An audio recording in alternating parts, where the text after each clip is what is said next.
UAE के वीज़े तो जुलाई में ओपन होने थे, तो अभी तक वीज़े ओपन क्यों नहीं हुए? वीज़े बैन क्यों हैं? ईद भी गुज़र चुकी है, जुलाई भी आ गया है और इनका सिस्टम भी अपडेट हो गया, तो फिर भी अभी तक यूएई के वीज़े पाकिस्तानी के लिए ओपन क्यों नहीं हुए? रिजेक्शन क्यों आ रही है?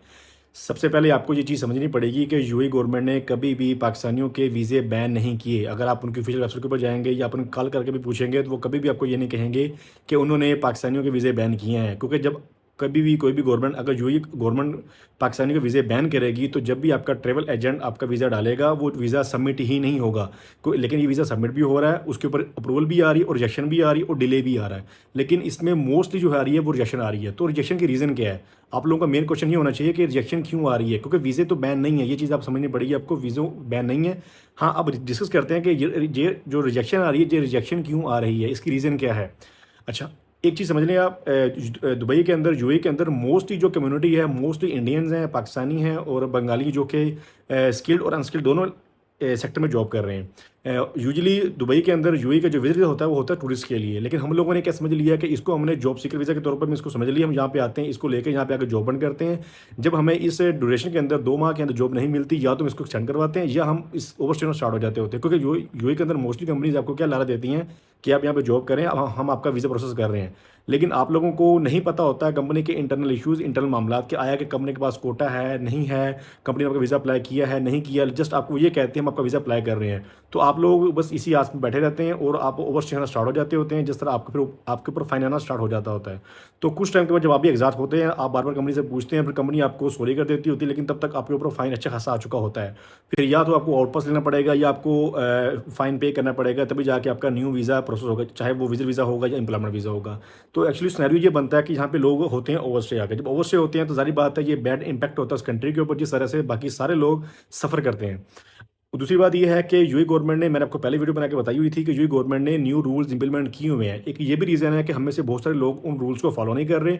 अब यहाँ से तो वो पाकिस्तान एयरपोर्ट से तो वो निकल जाते हैं, लेकिन जब वो यहाँ पे दुबई एयरपोर्ट पे आते हैं, तो यहाँ पे आके दोबारा उनसे क्वेश्चनिंग होती है, तो यहाँ पे बहुत सारे Pakistan, ever not Pakistani, Indians भी, बहुत सारे लोगों को एयरपोर्ट से डिपोर्ट कर दिया जाता है, वापसी भेज दिया जाता है। उसकी रीज़न यही होती है कि या तो उनके पास कोई सॉलिड रीज़न नहीं होती कि वो यहाँ पे क्यों आ रहे हैं, या वो ये कहते हैं यहाँ पे जॉब करने के लिए आ रहे हैं। फिर उनसे काउंटर क्वेश्चन होता है कि आप तो वीज़ा के ऊपर हैं, विजिटर हैं, तो आप यहाँ पे वीज़ा के ऊपर जॉब हंट करने क्यों आ रहे हैं? या जो रिक्वायरमेंट्स है जो यूएई गवर्नमेंट ने इंप्लीमेंट की हुई हैं, वो रिक्वायरमेंट्स फुलफिल नहीं कर रहे होते।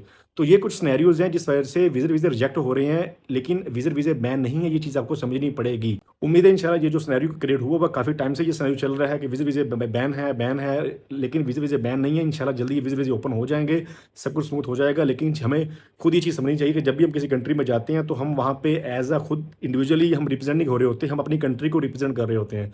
तो मैं हमेशा अपनी वीडियो में यही कहता होता हूँ कि जब भी आप किसी कंट्री में जाएँ, तो वहाँ जाके आपका जो भी मोटिव है वो आप उसको करें, जो भी आपका मिशन है उसको कंप्लीट करें। अगर आप यहाँ पे जॉब हंट करने के लिए आए हैं, जॉब हंट करें, अगर आपके पास टाइम है। अगर इस टाइम के अंदर आप जॉब हंट नहीं कर पाते किसी सिनेरियो किसी वजह से, तो काइंडली आप एग्ज़िट कर जाएँ। इससे क्या होता है कि आपकी प्रोफ़ाइल ख़राब नहीं होती। लेकिन जब आप यहाँ पे यूएई के अंदर ओवरस्टे करेंगे, तो ऑब्वियसली बात है आपके ऊपर एब्सकॉन्डिंग लगेगी तो फ़ाइन आएगा, तो ये आपकी प्रोफ़ाइल को मैनिपुलेट करता है।